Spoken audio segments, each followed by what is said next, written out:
നമസ്കാരം. ഒരുപാട് വർഷങ്ങൾക്ക് ശേഷം തിരുനാവായയിൽ മഹാമാഘ മഹോത്സവം, കേരളത്തിൻ്റെ കുംഭമേള വീണ്ടും ആരംഭിക്കുകയാണ്. തകർത്തതാണ്, നിരോധിച്ചതാണ്. അപ്പോൾ അതിനുശേഷം വരുന്ന മഹാകുംഭമേളയിൽ അല്ലെങ്കിൽ മഹാമാഘ മഹോത്സവത്തിൽ പിതൃക്രിയാ പദ്ധതി ചെയ്യാൻ വേണ്ടി ഇരിക്കുന്ന ആചാര്യനാണ്. അദ്ദേഹം തന്ത്രിയാണ്, ചാവക്കാട്ടുകാരനാണ്. വൈശാഖ് ശർമ്മ എന്നാണ് പറയുന്നത്. ഞങ്ങളെല്ലാം വൈശാഖ് ജി എന്ന് വിളിക്കും. അപ്പോൾ അദ്ദേഹം 16-ാം തീയതിയിലെ ജനുവരി 16 ക്രിയാപദ്ധതിയായിട്ടുള്ള വീരസാധന എന്ന് പറയുന്ന ക്രിയാപദ്ധതിയാണ്. അതെന്താണെന്ന് എനിക്കും അറിയില്ല. കുറേ ദിവസമായി ഞാനിത് കണ്ടുകൊണ്ടിരിക്കുന്ന ഒരു ലിസ്റ്റിൽ. അപ്പോൾ അതുകൊണ്ട് എൻ്റെ അറിവില്ലായ്മയിൽ നിന്നുകൊണ്ട് അതിലേക്ക് എത്താനുള്ള ശ്രമമാണ് നടത്തുന്നത്. നമസ്കാരം. നമസ്കാരം. 250 വർഷത്തോളം മുടങ്ങിക്കിടന്ന ഒരു ഉത്സവമാണ് മഹാമാഘ മഹോത്സവം. ആദ്യം ശരിക്കും സാംസ്കാരിക ഉത്സവമായിരുന്നു. പിന്നീട് അവിടുന്ന് അങ്ങോട്ട് അത് വെട്ടും കുത്തും ചാവലും ഒക്കെ ആയിട്ട് മാമാങ്കം എന്ന പേരിൽ അധപ്പതിച്ച ഒരു സ്ഥലം കൂടിയാണ്. മാമാങ്കത്തിന് ചാവേറുകളെ തിരഞ്ഞെടുക്കുന്ന സമയത്ത് അവർക്ക് രാജ്യം കൊടുത്ത ഒരു ഉറപ്പ് എന്ന് പറയുന്നത് ചാവേറുകൾ രാജ്യത്തിൻ്റെ പൊതുസ്വത്താണെന്നും അവർ മരിച്ചു കഴിഞ്ഞാൽ അവരുടെ കുടുംബത്തിൻ്റെ എല്ലാ കാര്യങ്ങളും രാജ്യവും രാജാവും നോക്കാമെന്നുമാണ്. പക്ഷേ ഭരണ സംവിധാനങ്ങൾ അട്ടിമറിച്ചു, ഭരണ സംവിധാനങ്ങൾ മാറി, കാലം മാറി. ഒടുവിൽ ഇതെല്ലാം മാറി മറിഞ്ഞു പോകുന്ന സമയത്ത് ഇവരെ മാത്രം നോക്കാൻ ആരുമില്ലാത്തൊരു കാലം കടന്നു പോയിട്ടുണ്ട്. 250-ലധികം വർഷങ്ങളാണ് കടന്നു പോയിരിക്കുന്നത്. അപ്പോൾ സാധാരണ ക്രിയാപദ്ധതിയിൽ ആത്മാക്കൾക്ക് ശാന്തി കിട്ടുക, ബലിയിടുക, ശ്രാദ്ധം ചെയ്യുക, അല്ലെങ്കിൽ ശ്മശാന ശ്രാദ്ധം, രമേഷ് കോറപ്പത്തൊക്കെ ചെയ്യുന്നതൊക്കെ നമ്മൾ കണ്ടിട്ടുണ്ട്.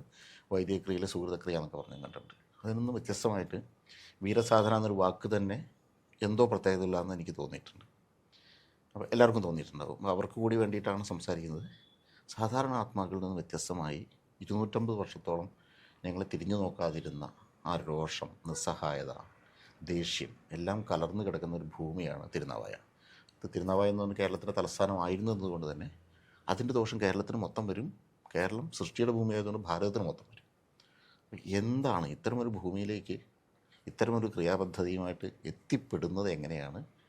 എന്താണ് അങ്ങ് ഉദ്ദേശിക്കുന്നത്? എന്താണ് അവിടെ ചെയ്യാൻ പോകുന്നത്? അത് വല്ലാത്തൊരു കൗതുകം ഉള്ളിലുണ്ട്. എങ്ങനെയാണ് ഇത്രയും എന്താ പറയുക, നമുക്കൊന്നും പിടിച്ചാൽ കിട്ടാത്ത ആത്മാക്കൾ എന്ന് പറയില്ല, അവർ എങ്ങനെയാണ് ഡീൽ ചെയ്യാൻ പോകുന്നത്? പരാശര സ്മൃതിയിൽ പറഞ്ഞിരിക്കുന്നത് വസുധ വീരഭോഗ്യ എന്നാണ്. ഭൂമിയിൽ ജീവിക്കുവാൻ വീരന്മാരായിട്ട് ജീവിക്കുകയാണെങ്കിൽ വീരന്മാരായിട്ട് ജീവിക്കുക. ഭൂമിയിൽ ജീവിക്കുകയാണെങ്കിൽ വീരന്മാരായിട്ട് ജീവിക്കുക എന്നാണ് പറഞ്ഞിരിക്കുന്നത്. ദേവീപൂജയാണ് ഇവിടെ നടക്കുന്നത്. ദേവിയിൽ കൂടെ മോക്ഷം എന്നാണ്. വിഷ്ണുവിൽ കൂടെ മോക്ഷം എന്നുള്ള പദ്ധതി ഉണ്ട്. ഈ ക്രിയയിൽ ദേവിയിൽ കൂടെ മോക്ഷം. പാപങ്ങൾ ചെയ്തിട്ടുണ്ടെങ്കിൽ അവർക്ക് പുണ്യവും വരുന്ന 15 തലമുറകൾക്ക് അനുഗ്രഹമായിട്ടാണ് ചെയ്യുന്നത്. അത് സഹസ്രനാമത്തിൽ പറഞ്ഞിരുന്നു, മഹായാഗക്രമാരാധ്യ എന്ന് പറഞ്ഞിട്ടുണ്ട്. അങ്ങനെ ഒരു പദ്ധതിയായിട്ടാണ് ഇവിടെ ചെയ്യാൻ ഉദ്ദേശിക്കുന്നത്. മഹായാഗം കൊണ്ട് പുണ്യം, സർവപാപങ്ങളും തീരുമെന്ന് പറയുന്നു. മഹായാഗസ്യ പുണ്യേന സർവപാപം പ്രണശ്യതി, സർവപാപങ്ങളും തീരുമെന്ന് പറയുന്നു. മഹായാഗം കൊണ്ട്. പൂർവേ പഞ്ചദശൈവാന്യ, കഴിഞ്ഞുപോയ പിതൃക്കൾക്കൊക്കെ പുണ്യം പറയുന്നു. ഇതിലെ ഈ പൂജയുടെ ഒരു ഗുണം എന്ന് വെച്ച് കഴിഞ്ഞാൽ പിതൃക്കൾക്ക് മോക്ഷങ്ങൾ, വരുന്ന തലമുറകൾക്ക് ഭാവിനിശ്ച പുനന്തിഹി എന്നാണ്, ഭാവിയിൽ വരുന്നവർക്കും പുണ്യമാണ് പറഞ്ഞിരിക്കുന്നത്. ഇതാണ് വീരസാധന. അമ്മയാണ്, ദേവിയാണ്. ദേവിയിൽ കൂടെ ആണ് മോക്ഷവും പുണ്യവും കൂടി കിട്ടുന്നു. പിതൃക്രിയ ആണെങ്കിൽ പോലും വരുന്ന തലമുറകൾക്കും പുണ്യം ചെയ്യുന്നത്. അതുകൊണ്ടാണ് വീരസാധന എന്ന് പറഞ്ഞിരിക്കുന്നത്. ഇപ്പോൾ തിരുമാന്താംകുന്നിലമ്മ അപ്പുറത്തും ഇപ്പുറത്തും യുദ്ധത്തിലുണ്ടായിരുന്നു എന്നൊരു കഥകളുണ്ട്. അതെ. അപ്പോൾ സ്വാഭാവികമായിട്ടും ദേവിക്ക് പ്രഭാവമുള്ളൊരു ഭൂമിയാണ്. കൂടാതെ ശ്രീചക്രത്തിന് മുകളിലാണ് തിരുനാവായി ഇരിക്കുന്നതെന്ന് കേട്ടിട്ടുണ്ട്. അപ്പോൾ അങ്ങയുടെ ആ ഒരു ക്രിയയും ഈ ശ്രീചക്രവും തമ്മിൽ നേരിട്ട് ബന്ധമുള്ളതുപോലെ തോന്നുന്നു കേൾക്കുമ്പോൾ. ഭൂമിയെ, പ്രകൃതിയാണ് ദേവി. അപ്പോൾ അത് ബന്ധം തീർച്ചയായിട്ടും ഉണ്ട്. ദേവിയിൽ കൂടെ മോക്ഷം എന്ന് പറയുന്നു. അവിടെ വിസ്തരിച്ച് വേറെ ശ്രീചക്ര പൂജ നടക്കുന്നുണ്ട്. ഈ ഒരു വീരസാധന എന്ന് പറയുന്ന പിതൃയാനത്തിലെ പദ്ധതി കഴിഞ്ഞാൽ എന്താണ് നേരിട്ട് നമ്മൾക്ക് കാണാൻ കഴിയാത്തതും എന്നാൽ അനുഭവിക്കാൻ കഴിയുന്നതുമായിട്ടുള്ള എന്ത് മാറ്റമായിരിക്കും ജനങ്ങൾക്ക് എല്ലാവർക്കും, ഭൂമിയിലെ എല്ലാവർക്കും പുണ്യമാണ് ഉണ്ടാകുന്നത്. അവർക്ക് ജാതി മതം അനുഗ്രഹം, തിരിച്ചൊന്നുമില്ല. ജാതിയില്ല, മതമില്ല, ഒന്നുമില്ല. എല്ലാവർക്കും പുണ്യം. വരുന്ന ഇനി ജനിക്കാൻ പോകുന്ന ആളുകൾക്കും, അല്ലെങ്കിൽ ജനിക്കാൻ പോകുന്ന എല്ലാവർക്കും, എല്ലാ മതത്തിലും എല്ലാവർക്കും അവർ പുണ്യവാന്മാരായി, അവർക്ക് സൽബുദ്ധി ഉണ്ടായി, കഴിഞ്ഞു പോയത് ആവർത്തിക്കാതിരിക്കാനുള്ള ഒരു മനസ്സും അവർക്കുണ്ടാവും. പൂർവ്വകാലം ഓർമ്മയുള്ളതുകൊണ്ടൊരു ചോദ്യം ചോദിക്കട്ടെ, യുക്തിവാദികൾക്കും പുണ്യം കിട്ടുമോ? അല്ല, അറിഞ്ഞോ അറിയാതെയോ ചെയ്തു പോയിട്ടുള്ള തെറ്റുകളാണെങ്കിൽ അറിഞ്ഞോ എല്ലാവരും എന്താ പറയുക, ഇപ്പോൾ പലവരും അങ്ങനെയൊക്കെ ചെയ്തവർ ഇന്നെല്ലാവരും ഭസ്മം മരിച്ച് കുറി തൊട്ട് ക്ഷേത്രത്തിൽ പോയി. അപ്പോൾ അവർക്ക് തിരിച്ചറിവ് ഉണ്ടായിട്ടാണല്ലോ. അങ്ങനെ ഒരു തിരിച്ചറിവ് ഉണ്ടാവാനുള്ള ഒരു അവസരം കൂടിയായിരിക്കും ഈ പൂജയുടെ അനുഗ്രഹ കലകൾ. വളരെ രഹസ്യമായ ഒരുപാട് ക്രിയാപദ്ധതികൾ ഭാരതത്തിലുണ്ട്, കേരളത്തിലുണ്ട്. നമ്മൾ ഇത്തരം ക്രിയാപദ്ധതികൾ ചെയ്യുന്ന ആൾക്കാരുടെയൊക്കെ മുമ്പിൽ ഇരിക്കുന്ന സമയത്ത് അവർക്ക് ഒരുപാട് പ്രായം ജനങ്ങളും പ്രതീക്ഷിക്കുന്നുണ്ട്, ഞാനും പ്രതീക്ഷിക്കുന്നുണ്ട്. അത് എന്താണെന്നറിയില്ല, അതിലേക്ക് ചെറുപ്പക്കാരുടെ പ്രതിനിധിയായി ഇതൊന്നും ഒട്ടും നശിക്കുന്നില്ല എന്ന ഒരു സനാതന സംസ്കാരത്തിൻ്റെ ഒരു പറച്ചിൽ പോലെ ആണ് അങ്ങ് വരുന്നത്. അപ്പോൾ എങ്ങനെയാണ് ഇതിലേക്കൊക്കെ എത്തിപ്പെടുന്നത്?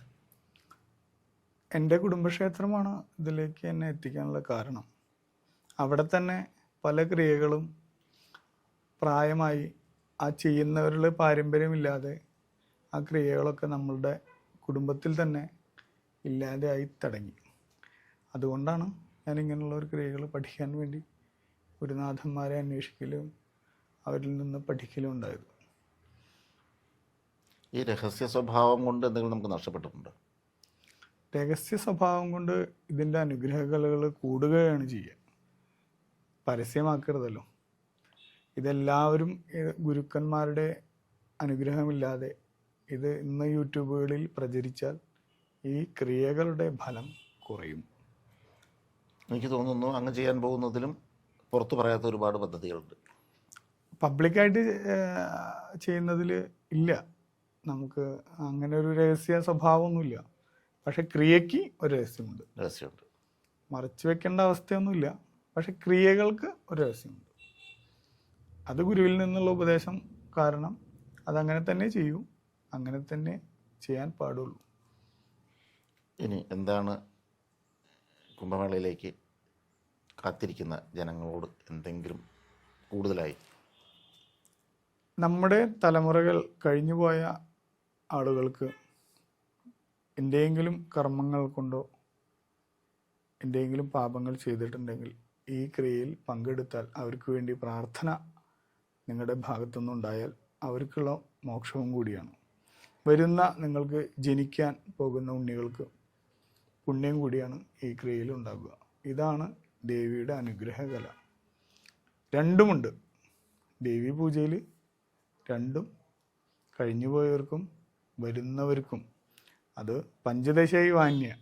അപ്പോൾ 15 തലമുറകളുടെ സംസ്കൃതത്തിനോട് ദേഷ്യമില്ല, 15 തലമുറ കഴിഞ്ഞുപോയ 15 തലമുറകളും വരാൻ പോകുന്ന 15 തലമുറകൾക്കും ആണ് മോക്ഷവും പുണ്യമാണ് ഈ പൂജയിൽ കൂടെ ഭക്തജനങ്ങൾക്ക് ഉണ്ടാകാൻ പോകും. അപ്പോൾ കുംഭമേളയിലെ മഹാമാഘ മഹോത്സവത്തിലെ പിതൃയാനത്തിലത്തെ പ്രധാനപ്പെട്ട ക്രിയ, ആദ്യത്തെ ക്രിയ തന്നെ വീരസാധന എന്ന് പറയുന്ന ക്രിയ ചെയ്യുന്ന വൈശാഖ ശർമ്മയാണ്. ഒരുപാട് കാലങ്ങളായി അറിഞ്ഞും അറിയാതെയും എല്ലാം കിടക്കുന്ന ആത്മാക്കളുടെ എല്ലാ വിഷയങ്ങളും തീരാൻ വേണ്ട ക്രിയാപദ്ധതിയിലേക്കാണ് കേരളം കിടക്കുന്നത്. അതിൻ്റെ സൗഖ്യവും ഐശ്വര്യവും എല്ലാം സമാധാനവും എല്ലാം തന്നെ എല്ലാ ജനങ്ങൾക്കും, അദ്ദേഹം തന്നെ കൃത്യമായി പറഞ്ഞു, ഇന്ന മതത്തിന് ഇന്ന ജാതിക്ക് പ്രത്യേകം പൊതിഞ്ഞ് കെട്ടിയ പുണ്യമൊന്നുമില്ല, നല്ലത് ചെയ്തവർക്കെല്ലാം പുണ്യമാണ്, എല്ലാവർക്കും പുണ്യം വരാൻ വേണ്ടിയിട്ടാണ് ഈ ക്രിയാപദ്ധതികളെല്ലാം തന്നെ ചെയ്യുന്നത്.